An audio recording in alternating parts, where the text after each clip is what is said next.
Good morning, BookTube, YouTube. This is Johnny. Thought I'd make a video since my wife just left to have breakfast with a friend. This friend she's known for almost her entire life, a childhood friend. They grew up together, and so they get together when she's in town to visit her mother. Her friend's mother is quite elderly, and Carol's friend Karen lives east of the state near Detroit. So I am alone, so I thought I didn't make a Friday Reads. Today is May the 18th.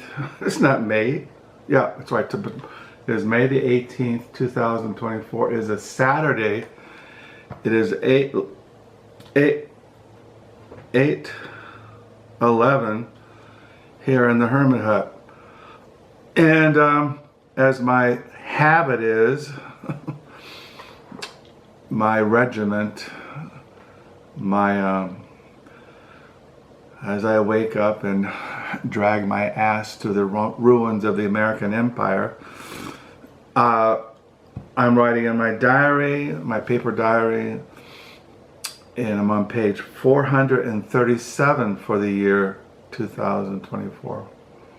I think I mentioned in my last video when I had my session with my psychologist this week, I told him I always feel it's kind of an absurdity that I sit down and I'm always writing in my paper diary, and I've been doing it, for years and years and years, and I'm always confronted with the absurdity of it, because I write in here, I write in my,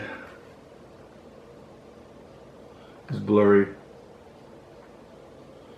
Anyway, I write in my paper diary, and then I finish it a month, and then I take it downstairs. The month of 2024 will go into a plastic bin and never be seen again. And my diaries are massive, and it's just overwhelming when I go down there. And then that's another stark reality of the absurdity of all. If I'm going to be 72 years old this coming August, and how many days I have left on this earth, only the Lord knows. But I keep wondering, who's going to deal with all that? All those diaries. I told my psychologist, I don't want this to happen, but if Carol was to go to glory first, the first thing I would do after the funeral is I would burn my diaries. Now, in our house, we have a fireplace. The reason why we don't use a fireplace is because Carol is allergic to smoke. But if Carol was to fall asleep in Jesus, the first thing I would do is I would start burning my diaries. Now, when I left California back in 1978, my girlfriend, I wasn't married, and I had a girlfriend, and she had a big house, had 2 fireplaces in it. And I spent 2 days burning my diaries from 1968 up until 1977. And it took 2 days to burn it all. Because I saved everything back in those days. And same as I do today. I had my conscious objector papers, anti-war movement, ecology movement, underground newspapers. I had letters, photos. I had all kinds of stuff I had accumulated in this big, huge tin Siemens trunk, and boxes. And anyway, so I'm writing in my diary, and I thought I'd do in this video. I didn't do a Friday Reads because as I've said in my other video, I'm a slow reader, and I'll probably do a Friday Reads maybe, or what I'm reading currently, maybe Monday next week. Excuse me. In the morning I'm always full of phlegm. But I mentioned in my last video that, and I was talking in the camera that morning, and I said Carol was talking about going to Grand Rapids. We live in Holland, and Grand Rapids is east of us it's about 25 miles. It takes about 25 minutes. And we were going to go to Grand Rapids. She wanted to go to Trader Joe's to get some tea and raw peanut butter and other stuff. And we were going to stop at Reformation Heritage Books. And then there's a retail shop near Reformation Heritage Books that we go there because it's right nearby and we can look at their used books. But that morning after I made that video, I got a phone call from Carol saying that there was a library used book sale in Hudsonville, which is right on the way to Grand Rapids. So she said, put on your pants. So I put on my pants, and and then then she picked me up and we went to Hudsonville, which is just a hop, skip, and a jump. And we went to this library, Hudsonville Library Used Book Sale. Now, I'm not going to show those books. That's a future video. But what I'm going to show you in this video this morning as I wake up, the time I wake up, the time I usually, read in the mornings and I write, and then about noon, I start going downhill. I get really kind of sleepy. And then I wake up around 4:30 or 5 o'clock. But in the mornings, I read my Christian books, and in the afternoons, I read secular stuff. Not all, that's not something fixed in stone, but it's what I usually do. But what I'm going to show you is what the books I got at the retail shop in Grand Rapids, and then the books that I got at Reformation Heritage Books, which sells Puritan reprints and Calvinistic literature, and it's a regular Christian bookstore. It geared towards young people. They have Bible studies, and they have used books, and they have all kinds of Christian literature. But it's predominant. They publish books, Reformation Heritage Books. And they do reprints of Puritan works or theological works, and I'll show an example of that in this video. But first of all, I'll show you the books that I'm also going to show you books I got yesterday. Yesterday, Carol started a neighborhood women's book club. So she asked me to take to the library a big bag of books that they used and read in the last women's neighborhood book club. It's a big blue bag full of books, and they're really heavy, and Carol has a hard time. So I took those books back to the library because they were due this coming Monday. And on the way home from our public library here in Holland, I stopped at Action House, which is a thrift store just down the street from us. And I got 4 books, and I just show those, and then I'll show you the books I got at the thrift store there in GR.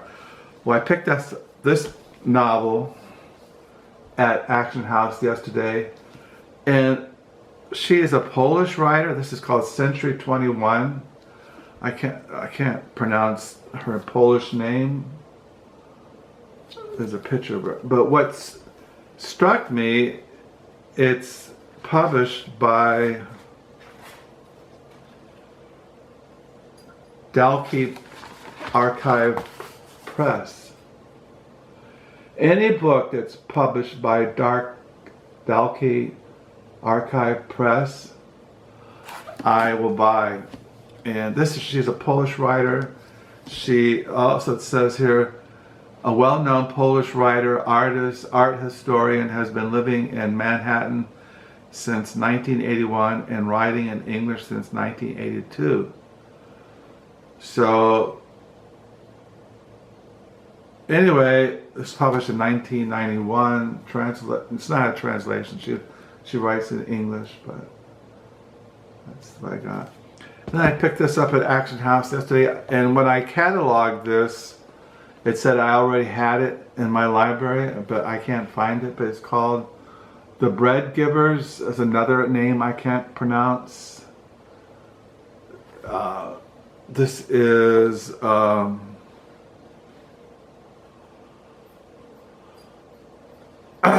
Bread Givers is a novel. It's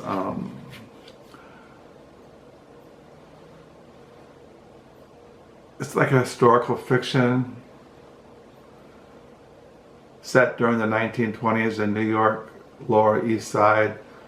The story of Sarah's struggle towards independence and self-fulfillment through education, work. Love is universal and resonates with a passionate intensity that all can share. It says here, quoting Urbain, how one of the authentic, touching testaments of the struggle of Jewish immigrants, especially Jewish women, to find their way in the new world, of interest to all those for whom the immigrant memory still vibrates. And then I picked up, I never heard of this writer, but it's called The Coming Triumph of the Free World, Stories by Rick DeMarinis. But when I looked on the back, it was recommended by James Welch, who I respect. And this is a story, these are stories, short stories. And so I thought I'd give it a try. I like short stories. These other writers I've never heard of, Ralph Beer, William Kittredge, I think I've heard of, and Janet Kaufman, but The Coming Triumph of the Free World. This writer, Graham Swift, I collect. This is Learning to Swim and Other Stories by Graham Swift. He wrote a book called Waterland, which I've had for almost 30 years.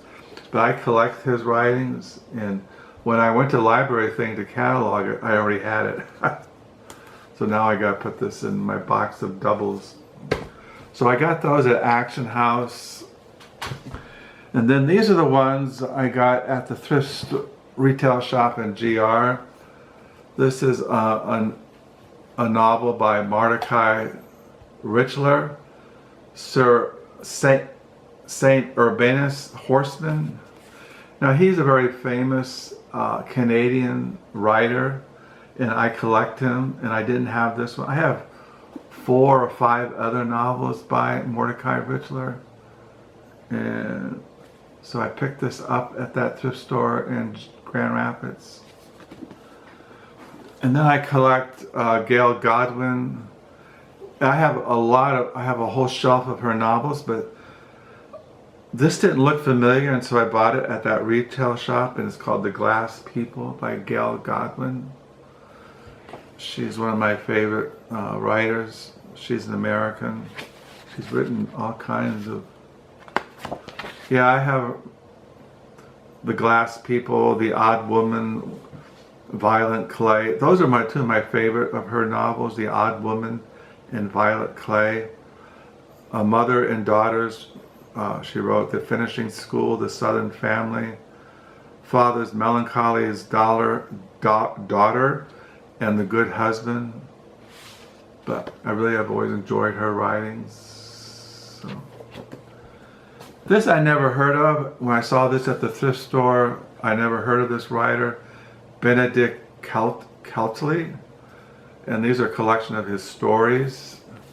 And he is considered one of Ireland's foremost writers, and I never heard of him, but these are a collection of stories by him, and so I picked it up just to give it a try. He's written a lot of books, novels, memoirs, yeah, he's written a lot of stuff. And so I'm always looking for a good short story collection. So if I like this, I might look into his novels, his memoirs. And then I picked up, when I went to the library thing to catalog this, I already had it. I have a huge Robertson Davies collection, and these are his letters. For Your Eye Only, the letters of Robertson Davies. He's a Canadian. He writes drama, he writes essays, he's writing a lot of novels. He's a very famous Canadian writer, dramatist, critic, essayist. So that's what I got at those thrift stores. Now I'm going to show you what I got at Reformation Heritage Books. I went there primarily to get this new book. I get these, and what these are: Reformed Historical-Theological Studies. I don't buy every single one of them, and they're published by Reformation Heritage, but this is Predestination and Early Modern Reformed Theology by Richard A. Muller. I collect, Richard M. Muller is one of my favorite. He's more like Professor Richard A. Muller is P.J. Zondervan Professor of Historical Theology, Emeritus at Calvin Theological Seminary, a scholar in residence at Puritan Reformed Theological Seminary. He is the author of numerous books, including Divine Will and Human Choice, Grace and Freedom, and the multi-volume Post-Reformation Reformed Dogmatics. I have all of his books, and this is what this is as I was looking at it, it's a collection of his journal articles. Like there's, like for example, it says here, article Predestination in the Era of Reformation and Early Reformed Orthodoxy. 2, the placement of predestination in Reformed theology. 3, Calvin on predestination, a developmental and biographical essay. Inclusive Superlapsarianism, the heritage of Francis Junius in Lyddon theology and early modern Reformed thought. Defending Dort, John Robinson in the separatist predestination controversy. 6, Joseph Hall, Towards Peace in the Church and a Reformed Via Mea. So anyway, I picked this up at Reformation Heritage Books. And then I picked up this biography, A Life of Gospel Peace, a biography of Jeremiah Burroughs by Philip A. Simpson. Jeremiah Burroughs is one of my favorite 17th century English Puritans. Most of his writings have been reprinted in modern edited editions. I think I did a video a while back where I showed my collection of the writings of Jeremiah Burroughs. They're all reprints of his, he was in the 17th century. I don't have original 17th century editions, but his works have been reprinted and edited for modern readers and who is into 17th century English Puritan theology. And then lastly, I picked up at Reformation Heritage Books, Jonathan Edwards' Apologetic for the Great Awakening by Robert Davis Smart. As you all know, I'm into Jonathan Edwards, the great 17th century, 18th century American theologian, pastor. He was one of the chief lights of the Great Awakening there in colonial America back in 17th, 18th century. And I always looking for books to add to my Jonathan Edwards collection, or books about Jonathan Edwards, his theology, his view of revival, his writings, anything. I just picked that up. So that's what I got at Reformation Heritage Books. Jonathan Edwards, Apologetic for the Great Awakening. Yeah, because when the Great Awakening broke out, there were people who were very critical of it, and so he wrote a defense of it, an apologetic for it. So I look forward to reading this.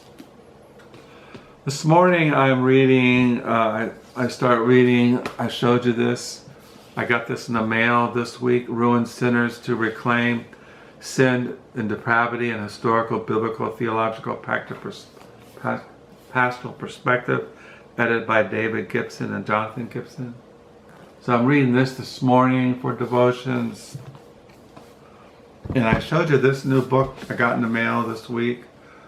Isaiah chapters 1 through 39, Old Testament 10a, Reformation commentary on Scripture. So that's what I'm reading this morning as I wake up to another day. So anyway, those are the books that I'll show you. That library used book sale next week, maybe, Lord willing. Monday morning, they're at the Blue Stocking Bookshop. There is a $1 bag sale that Carol and I are going to go to. So I'll probably get a bunch of used books from her, Amy. So if you want a good book to have, if you're into Reformed theology, is Reformed Confessions, Harmonized with Annotated Bibliography of Reformed Doctrinal Works, edited by Joel R. Beeke and Sinclair B. Ferguson. So this is a good book to have if you want to, because it looks at the Belgic Confession of Faith, 1561, the Heidelberg Catechism, 1563, and the Canons of Dort, 1618 to 1619, the Swiss Reformed Confession, the Second Havelic Confessions, 1566, Scottish and English, the Westminster Confession of Faith, 1646 to 47, and the Large and Shorter Catechism, 1647. So, and what they do is they harmonize them on the theological doctrines. So that's some books. Still reading Mrs. McIntosh, My Darling. I've read close to 660 pages. Still reading City Poet, The Life and Times of Frank O'Hara, biography. Still reading John Gray, Straw Dogs, and other books. I'm always reading and writing and watching the birds. And I gotta prepare the ground for my wildflower garden because Memorial Day is coming up, and then after Memorial Day is when you start preparing your ground for flowers or planting for vegetables or whatever. So I hope you had a good reading week. Hope you have a good reading weekend. Thank you for the comments. Thank you for the new subscribers. If you have any questions about me, feel free to ask me. So I always enjoy interacting with those who watch these videos. And I try to answer all the comments. I'm still answering comments that I found that were made 5 years ago. I don't know how I missed them. So I'll close to drink my coffee, clear my throat, read, put these books away. Ollie's here, and my son's dog Ollie's with us for the weekend because they went up north for some family event. Yeah, so the Lord is good here in the hermit hut. Even though the world is being shaken by war, homelessness, all kinds of weather catastrophes. My wife said this morning that there's wildfires, forest fires up in Canada. There was terrible flooding and storms in Houston, Texas, and flooding in South America, heat waves in Europe. So maybe they're the signs of the end times. Come quickly, Lord Jesus. So once again, thank you for subscribing. To pray you're all doing well. And once again, may the Lord bless. Bye.